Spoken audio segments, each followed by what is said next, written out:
فرمایا وصلوا باللیل والناس نیام، جب لوگ سو رہے ہوں تم مصلی بچھا کے نماز پڑھنے لگ جاؤ۔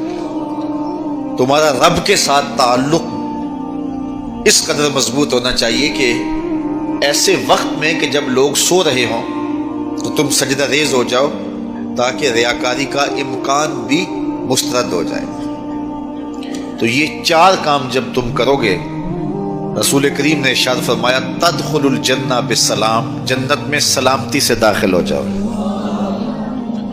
راستے کے جو مراحل ہیں، جنت کے اندر پہنچنے کے جو مراحل ہیں،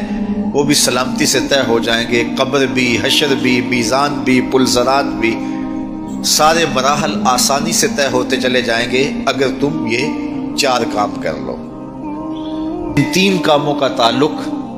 ہماری معاشرتی زندگی سے ہے، اور رات کی تنہائیوں میں مصلی بچھا کے نماز پڑھنا، اس کا تعلق جو ہے وہ ہماری نجی زندگی سے ہے، اور وہ جتنی تنہائی میں ہو اس قدر ہی اللہ کی رحمتیں زیادہ اترتی ہیں۔ دکھلاوے کی نمازیں اللہ قبول نہیں کرتا۔ قرآن مجید میں سورہ ماعون کے اندر ارشاد فرمایا سو خرابی ہے ان نمازیوں کے لیے جو اپنی نمازوں سے غافل ہیں اور لوگوں کو برتنے کی چیزیں بھی نہیں دیتے، معمولی چیزیں جو ایک دوسرے کو ہم عاریتاً دے دیتے ہیں وہ بھی نہیں دیتے اور نماز پڑھتے ہیں۔ تو یہاں نماز کا ذکر موجود ہے، لیکن پہلے ہماری معاشرتی اصلاح ہونی چاہیے۔ ان تین چیزوں کا خاص طور پہ ذکر کیا گیا کہ تم سلام کو پھیلاؤ، تم صلہ رحمی کرو، اور تم لوگوں کو کھانا کھلاؤ، بھوکوں کی اور پیاسوں کی مدد کرو،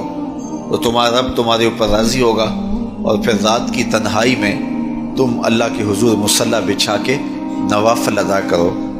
ایک روایت میں آتا ہے کہ جب کوئی شخص رات کی تنہائی میں اٹھتا ہے اور اپنی بیوی کو اٹھاتا ہے، وہ نہیں اٹھتی، خیر یہ وضو کرنے چلا جاتا ہے تو واپس آتے ہوئے چلو میں تھوڑا سا پانی لے آتا ہے، اور پانی لے کر کے اس بیوی کے اوپر اس پانی کو چھڑکتا ہے تو وہ اس سے اٹھ جاتی ہے۔ تو یہ مصلی بچھا کے نوافل پڑھنے لگ جاتا ہے، اور وہ بھی اٹھ کے وضو کرتی ہے، اور پھر وہ آتی ہے تو یہ نوافل پڑھ رہا ہوتا ہے، چارپائی کی دوسری سمت مصلی بچھا کے وہ بھی نوافل پڑھنے لگ جاتی ہے۔ حدیث میں آتا ہے جب وہ دونوں نوافل پڑھنے لگ جاتے ہیں رب مسکراتا ہے، اپنی شان کے مطابق رب مسکراتا ہے کہ میرے بندے کس طرح مخلوق سے چھپ کے میرے حضور سجدہ ریز ہیں۔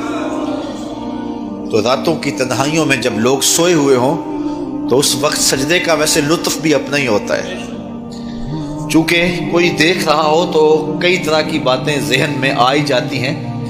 لیکن تنہائی ہو، اندھیرا ہو، کوئی دیکھ نہ رہا ہو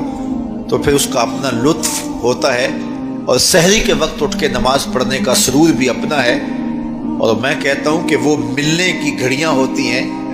انسان کو ان گھڑیوں کے اندر اللہ کی خاص رحمتیں نصیب ہوتی ہیں، اور جو سحری کے سجدوں کا مزاج رکھتا ہے اللہ تعالیٰ اس کے من کے اندر روشنیاں ڈال دیتا ہے۔ اقبال کہتا ہے رومی ہو، رازی ہو، عطار ہو کہ غزالی، کچھ ہاتھ نہیں آتا بے آہ سحر کا ہی۔